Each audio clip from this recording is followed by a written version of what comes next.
Good evening, everyone.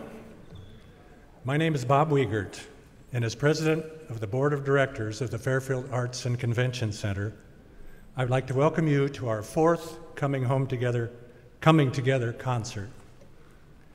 However, before we begin tonight's performance, at the recommendation of Rustin Lippincott, the center's executive director, the board of directors, the entire FACC staff, and the community of supporters of the FACC would like to take this opportunity to recognize and honor two exceptional individuals for their vision of a performing arts facility and for their ongoing devotion and service to the center.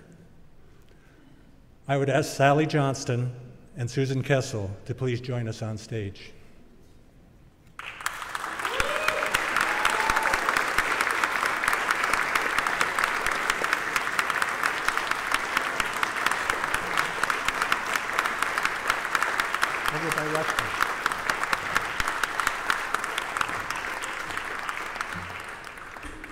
The concept of constructing a community performance venue originated with Susan and Sally in the year 1989, as our local Fairfield area community theater prepared to perform The Music Man on a stage constructed in the show ring at the local Jefferson County Fairgrounds.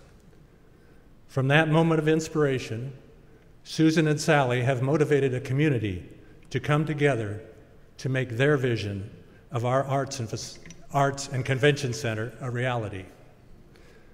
The Iowa Source magazine has referred to the story of the FACC as a story of determination and can-do, a story of frustrations, delays, and disappointments, a story of conflicts and conflicts resolved, a story about men and women in love with a community.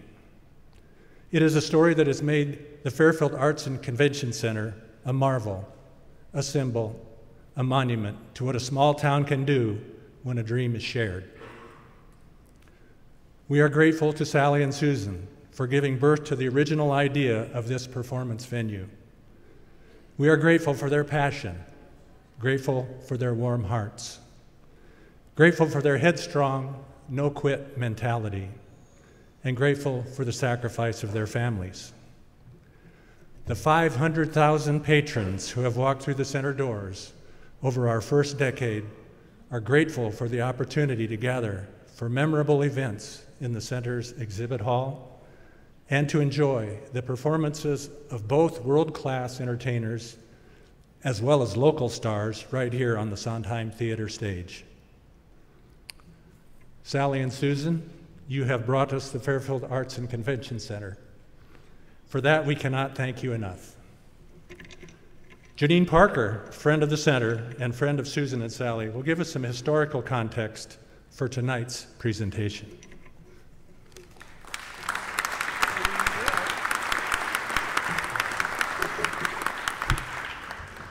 Well, mine's going to be much shorter because Bob already said a lot of what I was going to say, but there'll be a few things that I'd like to add. Once again, this started in 1989, and these two were out at the fairgrounds, and they weren't alone because they were in the livestock pavilion, and next to it were all the pens.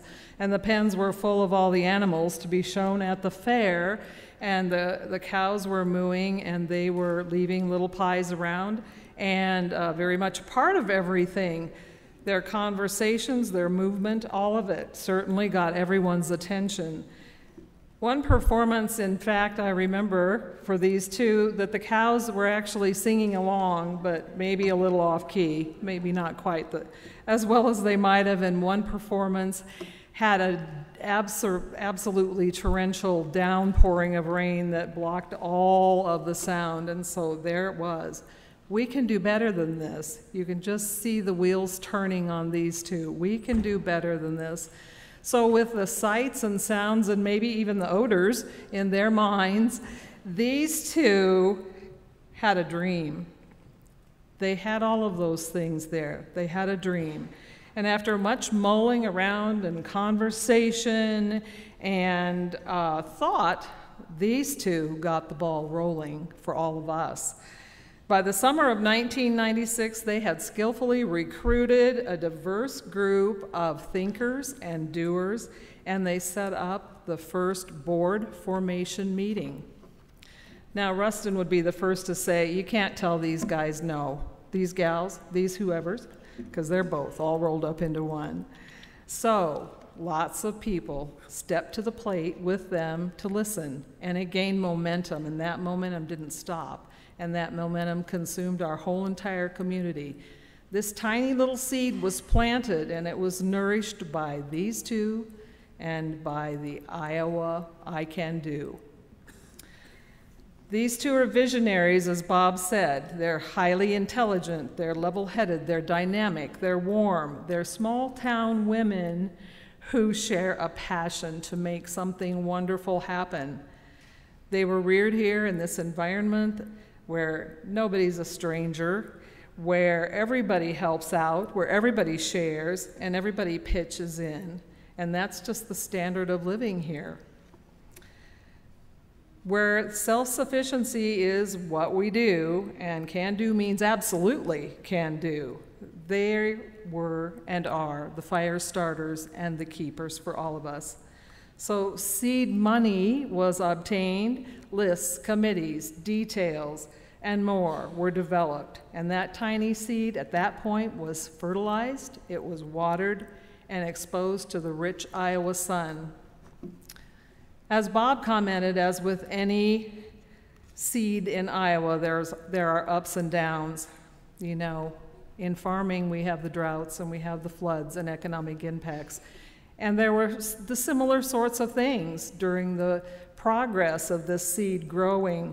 And there was a major impact that on the day the Capitol campaign was to be unveiled happened to be September 11th of 2001. There isn't a person here who won't long forget the tragedy that occurred that day for our great nation. But these two consistently demonstrated strength, tenacity, perseverance, determination, and energy, and they kept the vision. They kept the vision for all of us and for everyone else who was working on it.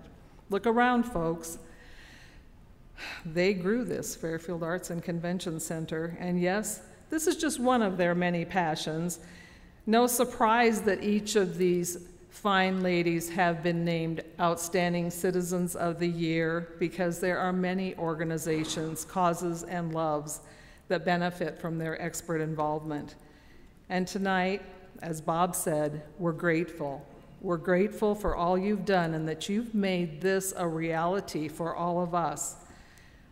For all of us, as we join the many coming through the doors. We're thankful for your 23 years of leadership, that you've brought this all together, and we're going to celebrate both of you now, today, as we remember all the things you have done, and we look forward to the many successes that you're going to provide us for all of our tomorrows.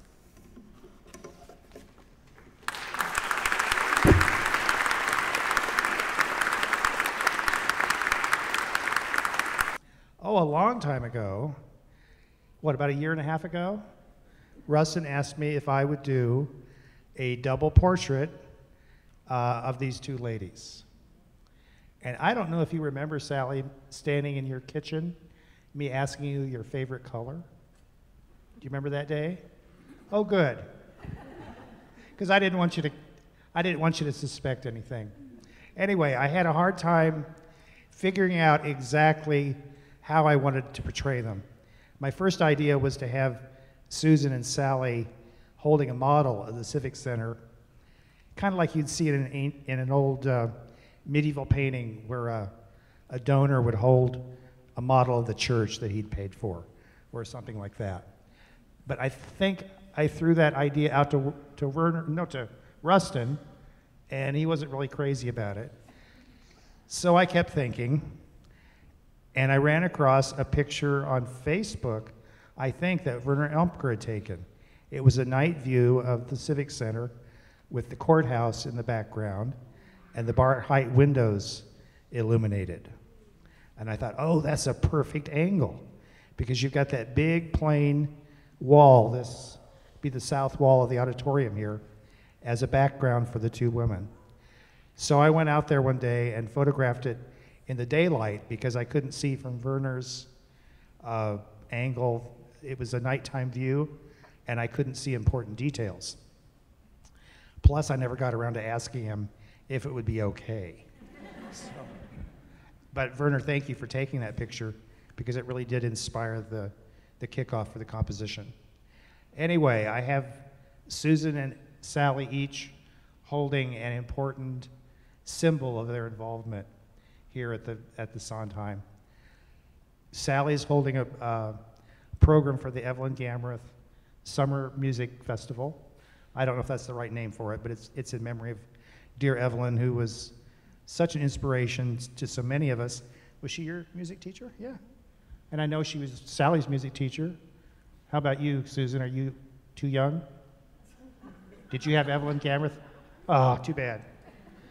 When I write cursive, I write my capital E the way Evelyn Gamreth did because I admired her so much. And I like the way she made her first initial of her name. So that's the part of her that lives with me even today. And then Susan, guess what you're holding?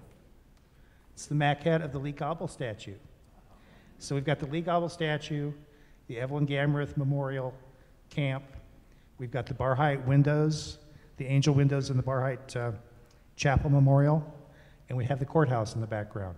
So it really summarizes the downtown of Fairfield and the vibrant cultural community that you two have helped to foster as, and here's the title. Do you think I can remember it?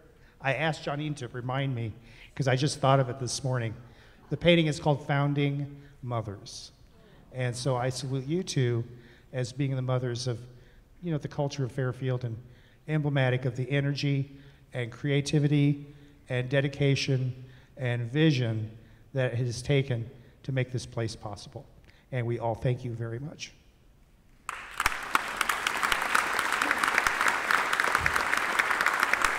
I'm not done. And P.S., the picture I had of Susan Kessel didn't have her hands in the right position. So I had my wife hold a vase in our kitchen and I photographed it in just the right pose. So Susan's hands are in Susan's portrait. So, and that's also very emblematic because, you know, it takes two to tango, and I couldn't do a lot of what I do today if it wasn't for my wife and her steadfast support.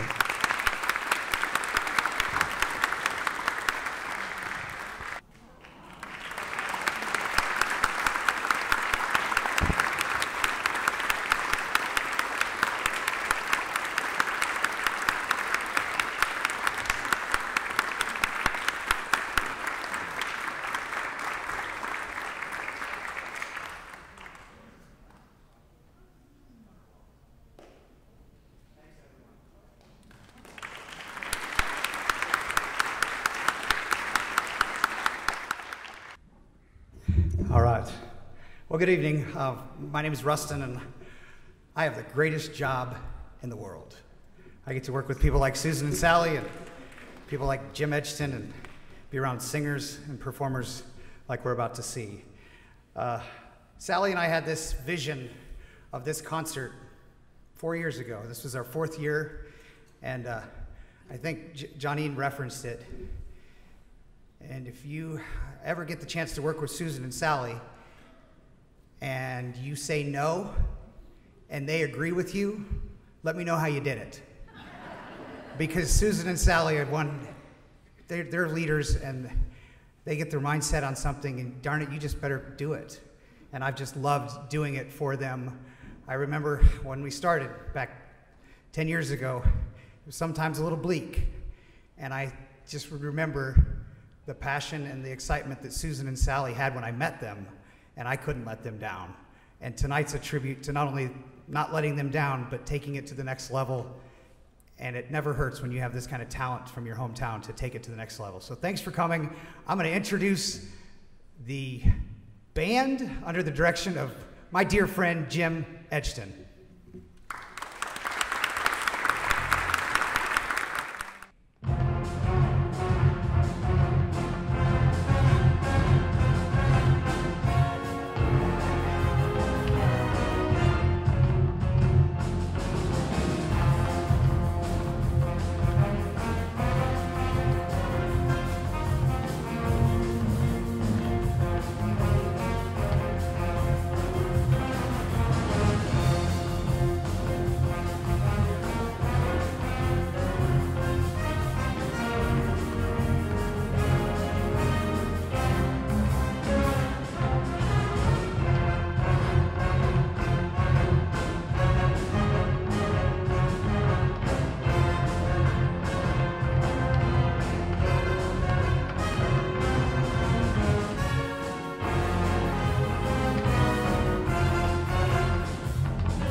Well, hello.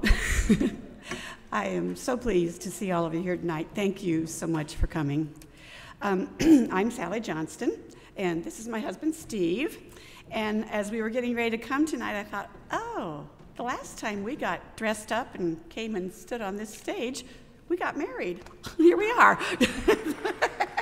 I remember that. I do. Okay. Okay. But tonight we have a real pleasure. The first act in our show tonight is Paul Schwengels. Paul is the son of Frosty and Betty Schwengels, who some of you may remember. He came to our high school and became a part of the class of 1966. As most of you can readily see from his bio in the program, Paul has had a unique career since leaving Fairfield. He has lived and worked in Washington, D.C., in Europe, in Africa, in South Asia, in the Middle East, during and after his 30 years with the Environmental Protection Agency. So he has a lot of experience in many different places and has listened to a lot of music around the world as well. Paul began playing guitar during his middle school years in competition with his brother Russ, and Paul claims that he won that competition because he elevated his level of play to playing with various bands while in high school here in Fairfield, including people such as Mike Carlson, his sister Cheryl Carlson Payne, Dick Hunt, and many, many others. And Paul really polished his guitar playing and singing skills during those years. Paul and I reconnected in 1979 after I moved to the DC area, and not long after Paul and Donna were married. And I remember one particularly very hot 4th of July in Washington, D.C. when we hiked from Paul and Donna's apartment in DuPont Circle down to the mall carrying a cooler and chairs to enjoy a performance of the Beach Boys. And I'm not sure we had many cold beverages left in that cooler by the time we hiked all the way down there, but we enjoyed it regardless. And after all, it was the Beach Boys. We got together a number of times with our families as both of our families grew, and music always played a big part in our gatherings. Whenever we would get together, Paul was always eager to pick up and play the guitar for whoever was around at the time. For the past 40 years, in both good times and bad times, we would always try to get together whenever opportunities arose and enjoy music together. Over the past several years, Paul has rediscovered the joy of playing and singing and has expanded his repertoire significantly. At the urging of his son Nick and other friends, he has started doing open night performances, and tonight is his first appearance back here in Fairfield. It is my honor and privilege to introduce our good friend, Paul Schwengels. It's a real pleasure to be here, and that was a very nice introduction. I have to hand it to Steve. He had a lot of ammunition he could have used, but he took it easy on me. I was kind of thinking that maybe they would surprise me and bring out the president of the Teenage Republicans of Jefferson County to participate in my introduction, with an office that I once held, some of you may know. Actually, it's more accurate to say I was an office I was sentenced to when I was in high school here, but I've gotten beyond that now. I have a couple of things I wanted to say. I'm working on a new look here. I'm trying to go for the aging hipster vibe. My 24-year-old son has been helping me with that. I don't know what you think about it, but let me know after the show. I think it's a good look for me. It's slimming anyway. And also, I just wanted to mention my hat, because it says "Guitars, Not Guns" on it. And I'm just a little worried that there might be some very zealous Second Amendment rights folks who might want to punch me out if they misinterpret what it means. It doesn't have anything to do with taking anybody's assault rifle out of their cold, dead hands. It's a nonprofit organization that uses volunteers to teach guitar and a few other musical instruments to inner city kids and kids at risk, to keep them from, give them an alternative to gangs and guns and violence. But so I think everybody can get behind that. But, so maybe I should get on with what I'm here for, I guess. But when Sally asked me to come here, I immediately went to learn this song because I felt like you can't have a musical review in Iowa without the Iowa Waltz. So, and I think it's a good song. It's good, easy to play and easy to sing and it's easy to sing along with. So I hope anyone who wants to will sing along at the appropriate points. I think they might even put some of it up on some words up on the screen. And I think there's enough room here if anybody really feels like they'd like to get up and waltz. I don't see why you can't do that too. So.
Iowa,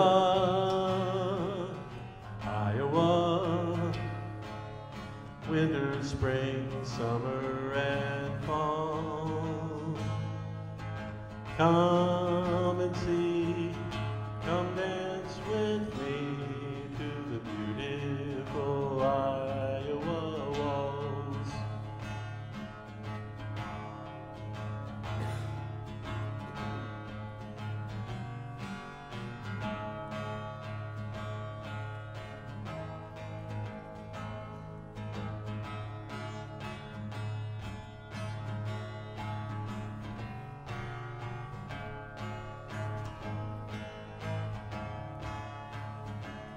We take care of our own, take care of our young, make hay while the sun shines, planting our crops, singing our songs, waiting for harvest time. Iowa, Iowa, winter, spring, summer, and fall.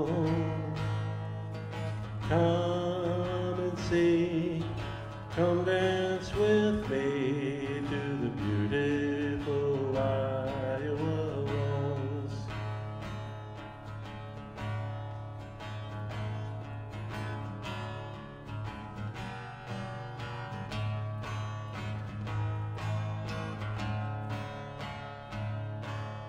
Iowa, Iowa, winter, spring, summer, and fall. Come and see, come dance with me to the beautiful Iowa waltz. Come and see, come dance with me to the beautiful Iowa waltz.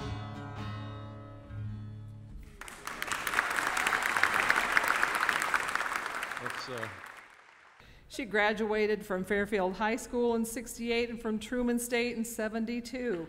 Then she came home to our community to teach elementary music in the Fairfield Community School District for her entire career that spanned 33 years.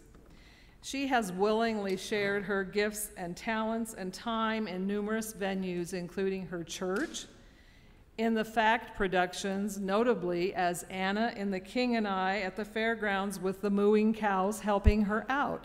She's moved past that now. She doesn't need them to help with the chorus, so you're going to really like it tonight. And then Joseph and the Amazing Technicolor Dreamcoat in the non-air-conditioned FHS auditorium. Phew, you wonder why we really needed this fabulous place. P.S. The original plans years ago were made, or the original dream was that we could have a facility that could facilitate 150, maybe even 200 people. Well, look around. I think we got that surpassed, and aren't we fortunate? She does, yes, that's right, thanks to those two. She does the faculty follies for the school district. She's an organizer and performer. She does community choruses. She has lifted countless people up for their special weddings and for those tough times during funerals. She also composes and performs some scathingly brilliant parodies at special friends' occasions, all occasions. She's quite talented, this one. More importantly than all of this, though, is that Jeri didn't just teach. Jeri instilled the love of music in our young, and I'm a mother who was blessed to have 3 children who had Jeri as a teacher. She touched countless lives through her love of music and her ability. Her warm, vibrant, fun, enthusiastic nature and ways kept even the most reluctant in her little flocks engaged. She always says that her greatest joy is to see so many of her former students use their music to entertain, teach, or share with their own families, especially with their children. Tonight, Jeri's pretty excited to perform in these wonderful facilities and help to support all of its successful tomorrows with this coming home concert. So please join me in welcoming Jeri Six Kunkle.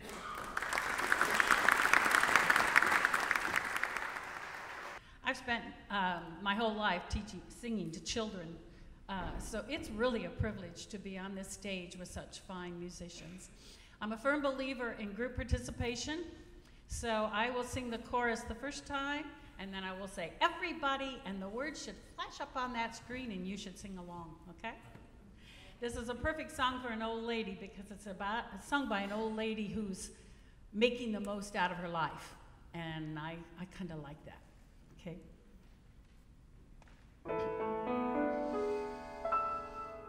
When you are as old as I, my dear, and I hope that you never are, you will woefully wonder why, my dear, through your cataracts and catarrh, you can squander away or sequester a drop of a precious year. But when your best days are yester, the rest are twice as dear.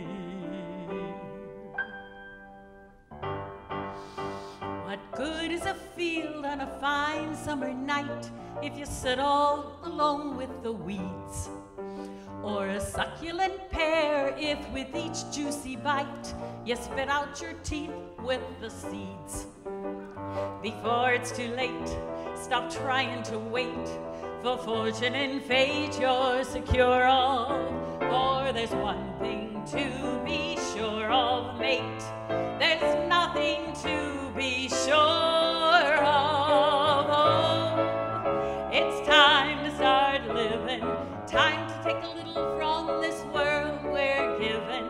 Time to take time, or spring will turn to fall in just no time at all. Now I never wondered if I was afraid when there was a challenge to take. And I never thought about how much I weighed when there was still one piece of cake. Well, maybe it's meant the hours I spent feeling broken and bent and unwell. But there's sure no cure so heaven sent as a chance to raise some hell. Everybody!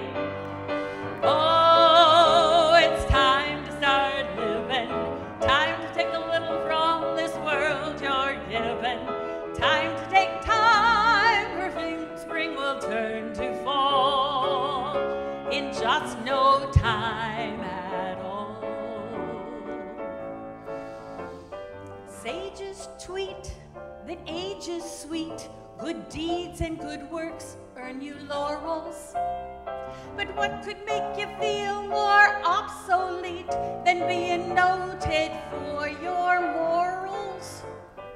Give me a man who is handsome and strong, someone who's stalwart and steady. Give me a night that's romantic and long, and give me a month to get ready. Now I could waylay some ancient roué and persuade him to play in some cranny, but it's hard to believe I'm being led astray by a man who calls me Granny. Everybody! Oh, it's time to start living. Time to take a little from the world we're given. Time to take time, for spring will turn to fall in just no time at all.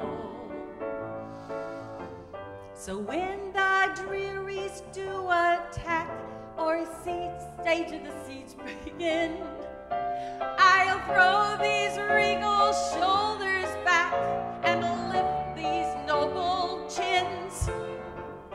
Here is a secret I never have told. Maybe you'll understand why. I believe if I refuse to grow old, I can stay young till I die. Now I've known the fears of 66 years. I've had troubles and tears by the score. But the only thing I trade them for is 67 more. One more time.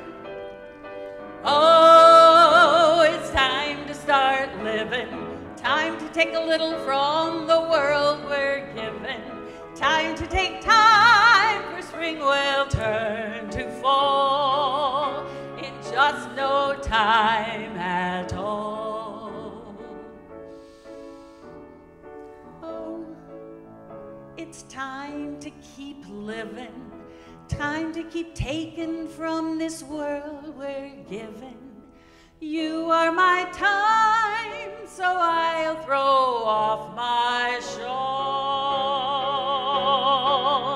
And watching your flings be flung all over makes me feel young all over in just no time at all.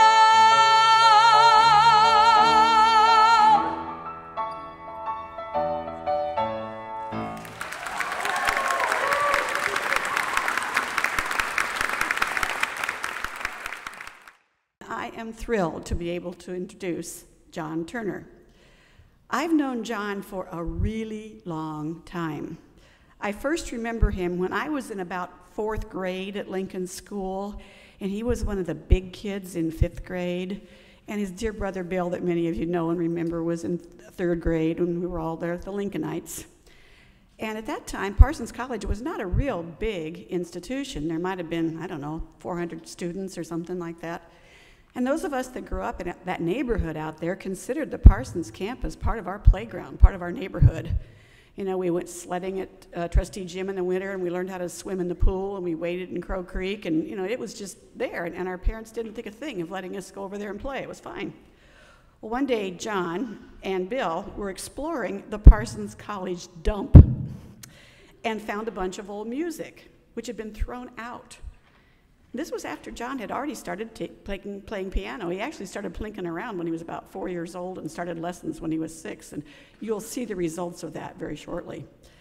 Anyway, there was a nice hardcover collection of classical music, which John took home from the dump to peruse, and actually ended up playing one of those pieces, something entitled Babylon, for the Lincoln School Talent Contest, which he won that year. 1959. Now I will introduce to you John Turner. I just want to tell you there's a misprint in the program. It says that I'm a vocalist, and I'm not really. I'm just a guy who sings. This song is also a waltz, like the Iowa Waltz, but I wrote it for my band in Colorado. And we have a crowd that follows us around and likes to do ballroom dancing. And this became one of their favorite songs, Irish Memories, that is. And you see there's 2 titles in there. After we played it about 4 years, Carlos, the sax player, says, "Are there words to that?" And I said, "No, it's just the tune." And that put a bug in my ear, and about a year later I wrote words.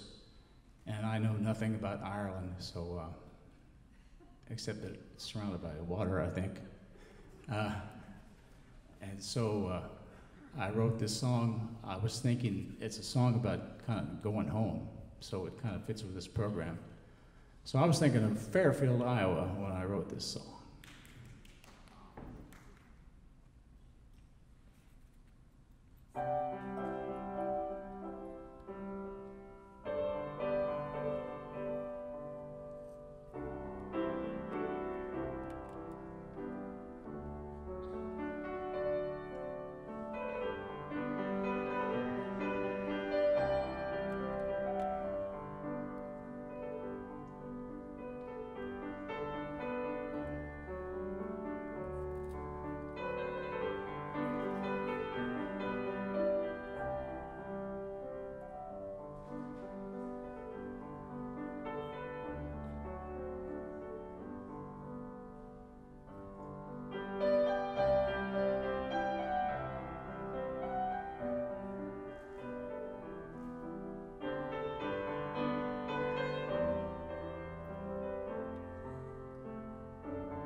I am thinking today of my home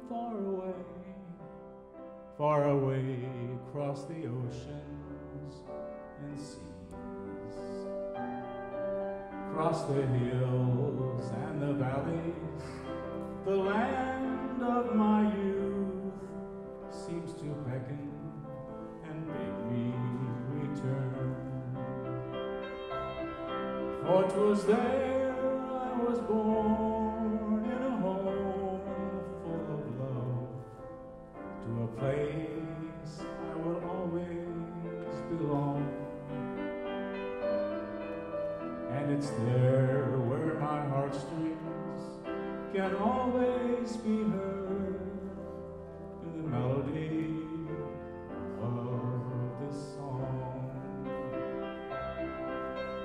Take me away, far, far away, and that's where my heart belongs.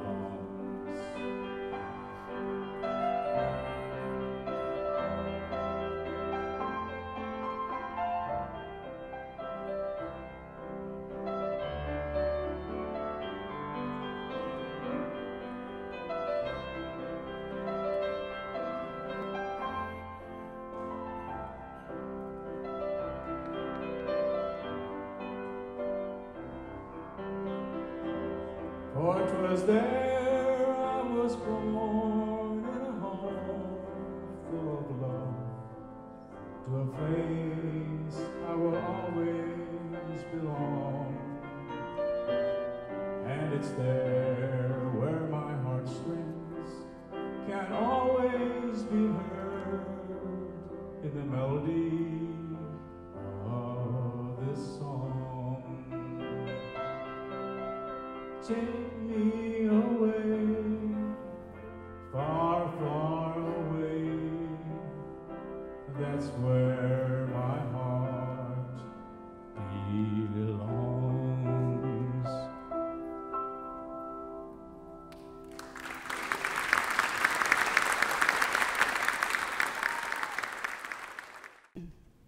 Good evening.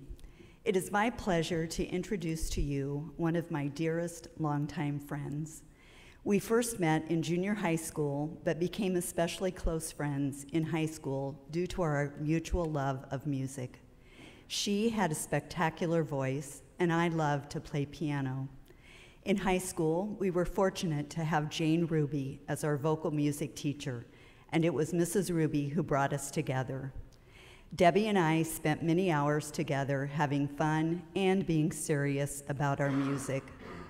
I lived in Lockridge when I was growing up, and due to our frequent practice sessions, I often stayed overnight in the Raymond home. In fact, I was there so much that Mr. Raymond once referred to me as their foreign exchange student from Lockridge. The memories of those times are something that I wouldn't trade for anything. Debbie and I tried to think of a story I could share about our escapades, but we concluded that we were so well behaved, there was nothing to share. Back to Mrs. Ruby. She will be celebrating her 100th birthday this year. Debbie and I will be visiting her next week, where we will share memories, and Debbie will sing while I accompany her. Debbie owes a great deal to Mrs. Ruby and believes that without her, she would not have had a career in music. Debbie will be joined this evening by pianist Robert Mills, who is making a return appearance to the Sondheim stage. It is with great pleasure that I introduce to you Deborah Raymond.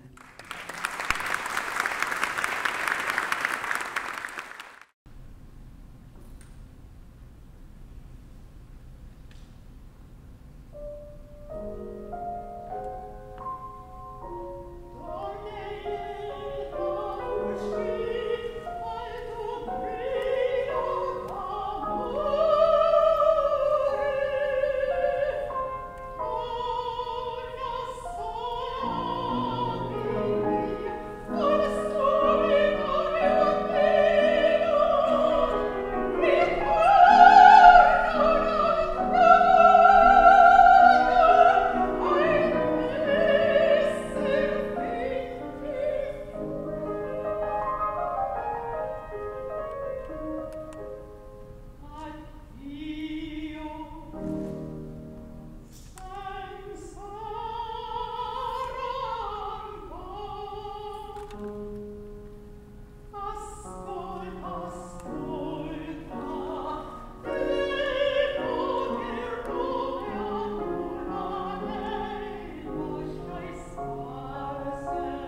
My name is Ron Hunerdosse, for those of you that don't know me, and I have the privilege of introducing the next act. But before I do, I'd like to tell you that I'm really honored to do this, and I think it's really neat. The gal that just sang, she was 2 years behind me in school. 3 people that are singing tonight, including Jeri, who sang a little bit ago, they're classmates of mine. Class of 68. Now, if that doesn't quite compute, and I know there's at least one math teacher out there that has it figured out. Yeah, he just laughed. That'd be Bill Moore. We're having our 50th class reunion this year. And these guys that I'm going to introduce are going to be doing about 4 or 5 songs for us at our class reunion, so I'm pretty excited to listen to them tonight. The 2 Hunt brothers, and then Joe Hartman. Joe Hartman is the Friends, plural, on the program, I think. He must be more than one person. Anyway, Joe started school with us. He told me it's 4th grade. I knew it was around 3rd grade because I have a picture of Joe, and I'll talk about it here in a little bit. But he started in elementary school with me, and I guess the Hunt boys went to country school. So I met Joe, who's a classmate, when we were in 8th grade. And then Dick, I met him as a senior. And here's the thing I'll tell you about Dick. He stole one of our classmates, is what he did. He basically just stole that woman away. That's what they do. The seniors would rob the sophomores. But here's the good news. He's married to that woman today. Debbie McKenzie Hunt is his wife. And we were quick learners. When we became seniors, we stole the sophomore girls too. That's how it works. And we wore T-shirts that said the seniors rule the school, and we did. So went to high school with them, and then the interesting thing is we all went to Parsons College as well. Of course, Dick's 2 years ahead of us, and then we were in there together. And also interesting, only one of these guys was in band. And I found out by looking through yearbooks that he was also in band in college, and that would be Joe Hartman. So, one other thing I might tell you is I talked to another classmate that knew these guys, and they said that Dick's name was Zone. And I'm thinking, why would anybody be nicknamed Zone? And she says, like zoned out. So I'm thinking, if they're playing tonight and Dick just quits playing for a while, he's zoned out. So don't pay any attention. He'll get back into it again a little bit. And Joe Hunt, his brother, she said, fun to be around. Well, I don't know much about what that would mean either. Now, I don't know any nicknames for Joe Hartman, and there's got to be several. But I have this picture of us when we were in elementary school together, and I know we have an intermission. If any of you want to come over and look at it, I'll tell you right now, I'm in one with the big ears that need to be pinned back. And I'll let you find Joe Hartman. I love the 50s, the 60s, and the 70s, and that's what these guys are going to do. Their first one is going to be an Everly's Brothers, All You Have to Do Is Dream. And then later on, they're going to do Simon and Garfunkel, Mrs. Robinson. I can't wait to listen to them, so without any further delay, the Hunts and Friends.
that I could die. I love you so, and that is why whenever I want you, all I have to do is dream, dream, dream, dream, dream.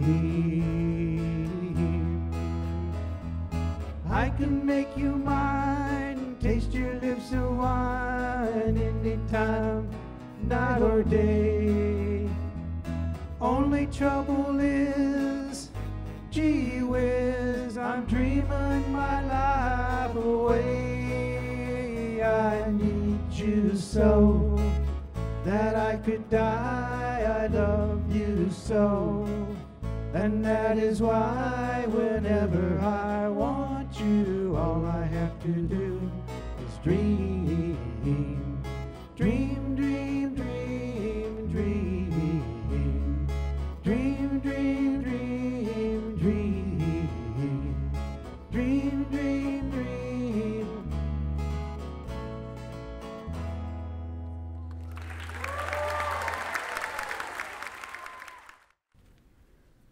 Tonight I'd like to introduce my son, Brandon, our son, Brandon Hyde.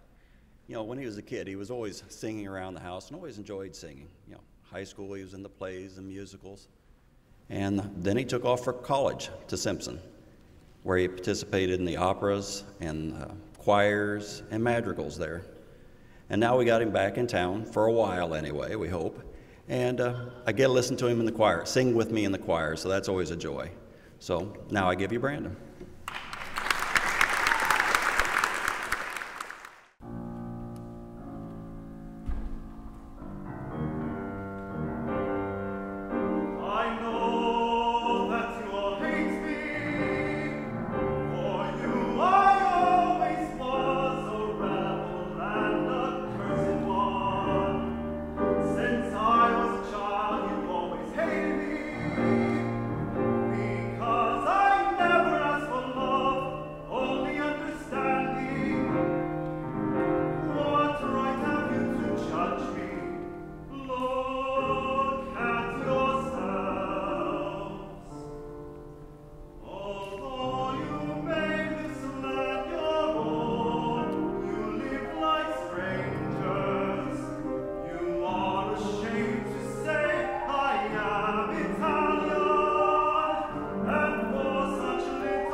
Be out here introducing Mitch Gowdy.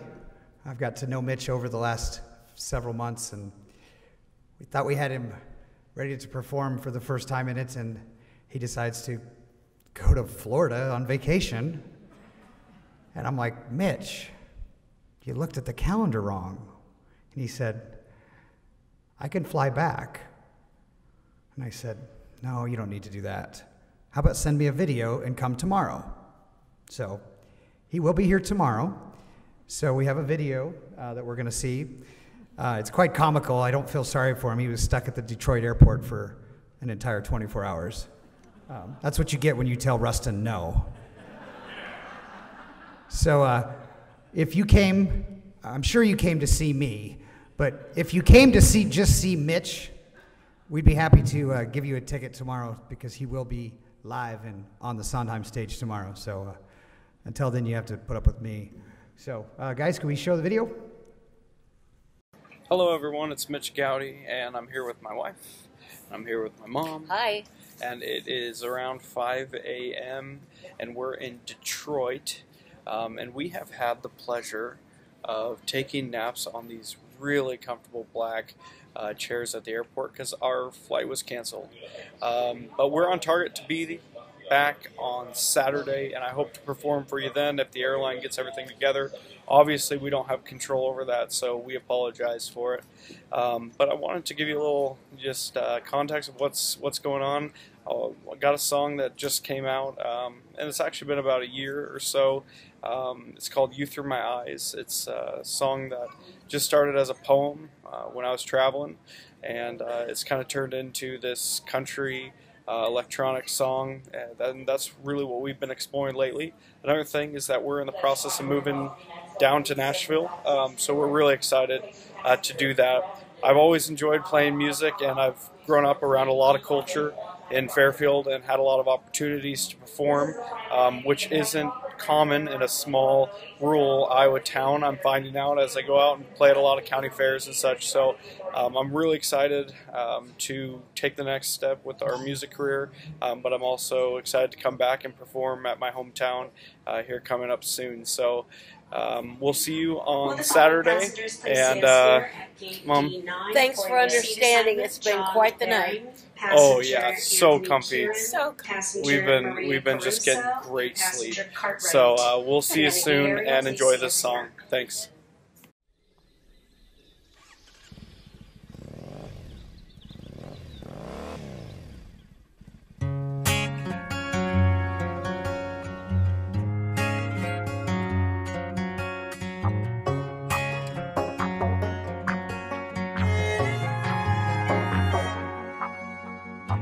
She's my dream of a picket fence. Her embrace fills my every sense. How I wish she knew the song's the best that I can do, 'cause beautiful pretty enough, and perfect has too many flaws, and sweet comes off just a little bitter, and heavenly just ain't close enough, 'cause no words can describe. No words can describe you through my eyes, through my eyes.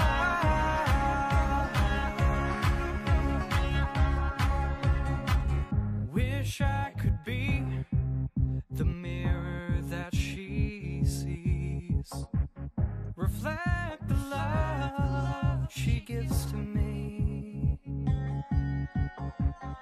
For how I wish she knew the song's the best that I can do, 'cause beautiful just ain't pretty enough.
My name is Brenna Bowman. And my name is Blair Bowman. I am the twin sister to tonight's performer, Britton Bowman. It is our privilege and honor to be a part of this year's Coming Home concert. The Bowman children have grown up singing together for many years and for many various events. Music has always been a huge part of our lives. Growing up with three sisters, Britton never had the opportunity to choose the songs we sang, to pick which vocal part he got to sing, or to even have a say in the matching outfits we girls would assemble. If any of you know Britton, he just loves to be in the spotlight, both on and off the stage. Soon, Britton realized that he no longer needed, nor wanted, any of his sisters to be part of his spotlight performances. Britton is a leader both academically and musically. He plays in the FHS band and jazz band, sings in the Vox and men's choir, and last year was chosen to be in the All-State Jazz Choir. Britton recently played the role of Gomez Adams in the FHS production of The Addams Family. This past spring, Britton was chosen to be a part of the Iowa High School Musical Theater Showcase in Des Moines, along with thousands of other high school students across Iowa. What an honor to be among so many talented young vocalists. We are very proud of Britton's accomplishments and look forward to what the future holds for him. Please welcome our brother, Britton Bowman.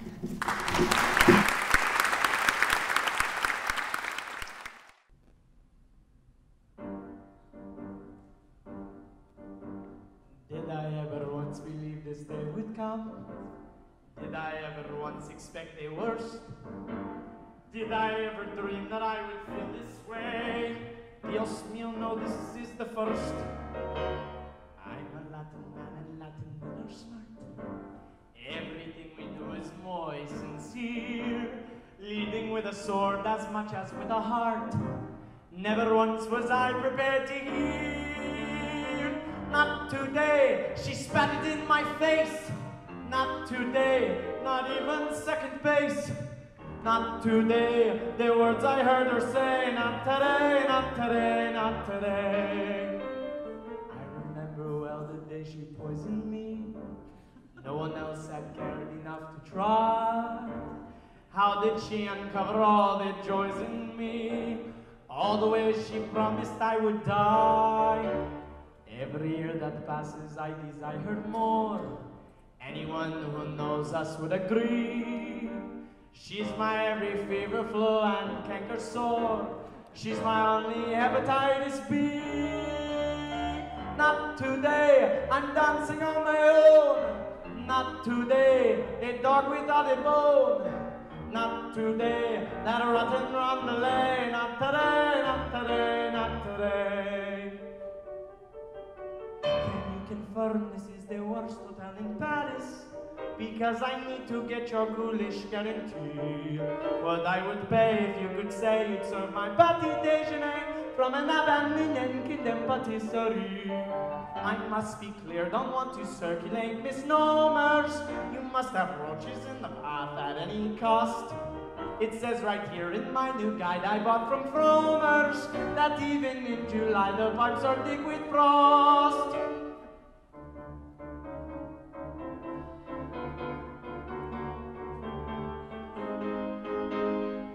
Is this the moment where I turn a little grey? Is this the moment where my marriage vows decay? Is this the moment where Morticia runs away? No, not today, not today, not today.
is the moment, this is the day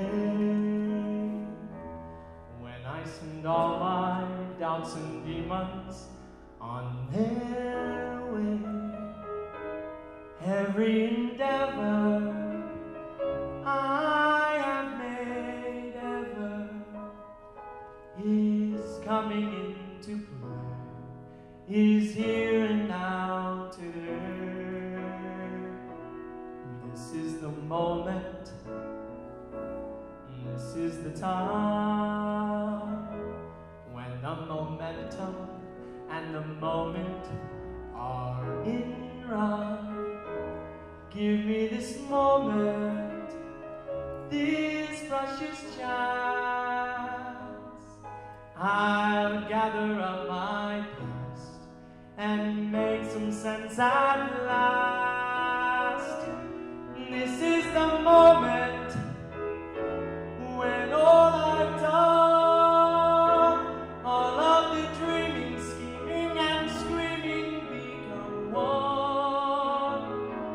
This is the day, see it sparkle and shine, when all I live for becomes mine. For all these years I faced the world alone, and now the time has come to prove to them I've made it on my own. This is the moment, my final test. Destiny beckoned, I never reckoned second best. I won't look down, I must not fall. This is the moment, the sweetest moment of them all. This is the moment, damn all the odds. This day or never, I sit forever with the gods. When I look back, I will always recall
happen. It all depends on you.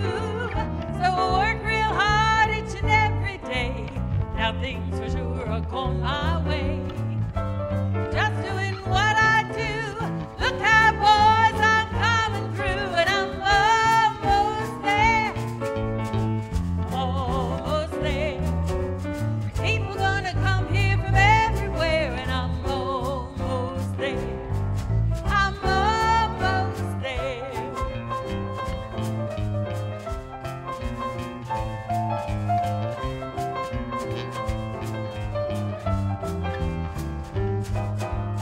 There's been trials and tribulations, you know I've had my share.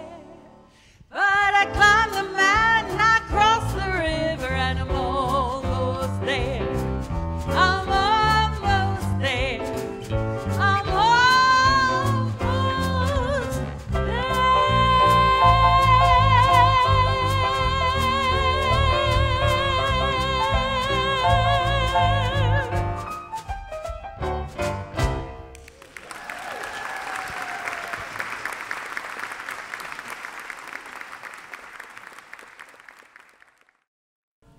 I'm going to do the song Hallelujah by Leonard Cohen, and I just wanted to mention, in case you don't know, it's one of the most famous songs around now, I think, but it was written back in the 60s, and I heard an interview with Leonard Cohen who said that he wrote 80 verses when he first wrote this song, and then he sort of gradually pared it down and released a version with 5. That he later changed the last 2 to newer verses to reflect a lot of the controversy that came up about the song. So I'm going to do all 7, but I'm not going to do any more than that. I'm not doing all 80.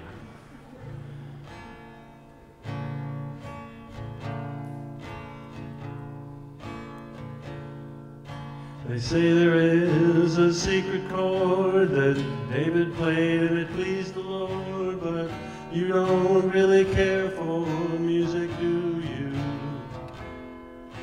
It goes like this: the 4th, the 5th, the minor fall, the major lift, the baffled king composing hallelujah, hallelujah, hallelujah. Hallelujah, hallelujah.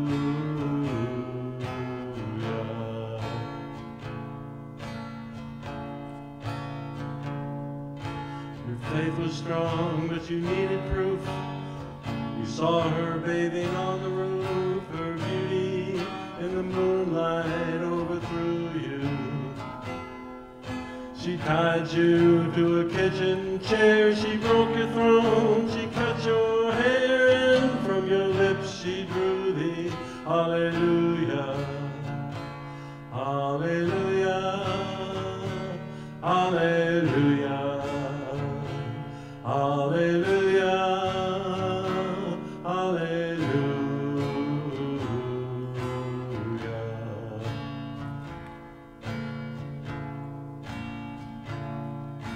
I think that I've been here before. I've seen this room, I've walked this floor. I used to live alone before I knew you. I've seen your flag on the marble arch. Love is not a victory march, it's a cold, it's a broken hallelujah, hallelujah, hallelujah, hallelujah, hallelujah.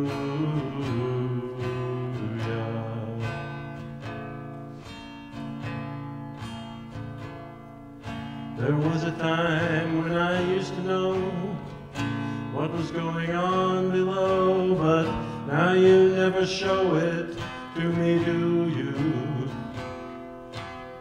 Remember when I moved in you, the holy dove was moving too, and every breath we drew was hallelujah, hallelujah, Hallelujah, hallelujah, hallelujah.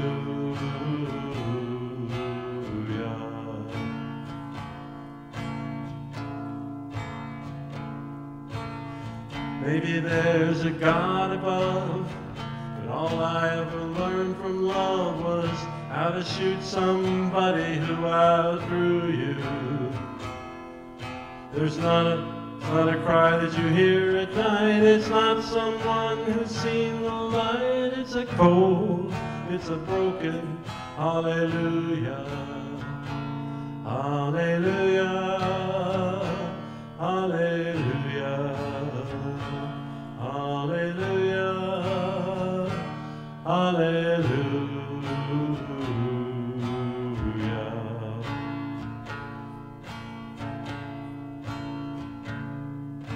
They say I took the name in vain, but I don't even know the name.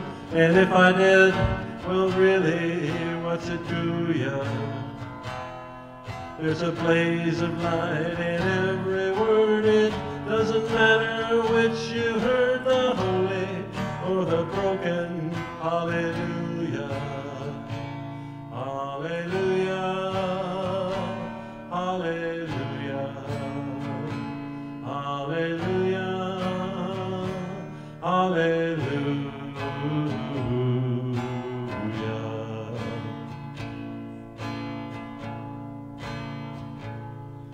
I've done my best, it wasn't much. I tried to, couldn't feel, so I tried to touch. I've told the truth, I never came to fool ya.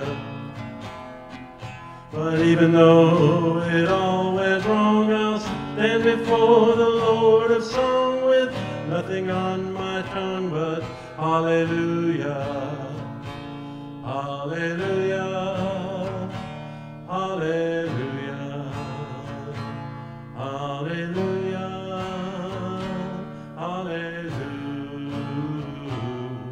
hallelujah, hallelujah, hallelujah, hallelujah, hallelujah, hallelujah, hallelujah, hallelujah.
And here's to you, Mrs. Robinson.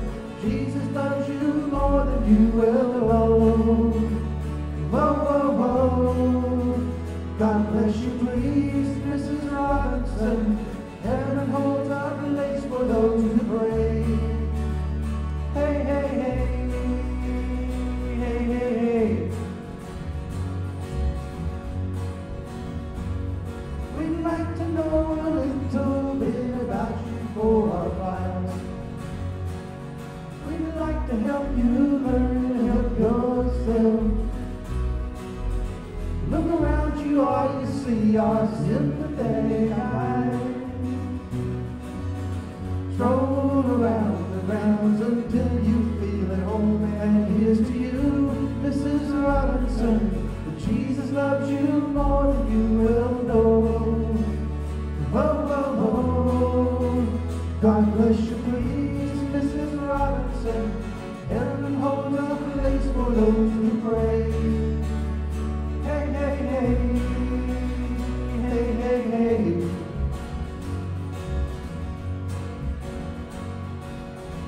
I live in a hiding place where no one ever goes. Put in your pantry with your cupcakes. It's a little secret, just the Robinsons are there. Most of all, you got to hide it from the kids but you, Mrs. Robinson, Jesus loves you more than you will know. Whoa, whoa, whoa. God bless you, please, Mrs. Robinson. Heaven holds a place for those who pray. Hey, hey, hey, hey, hey, hey.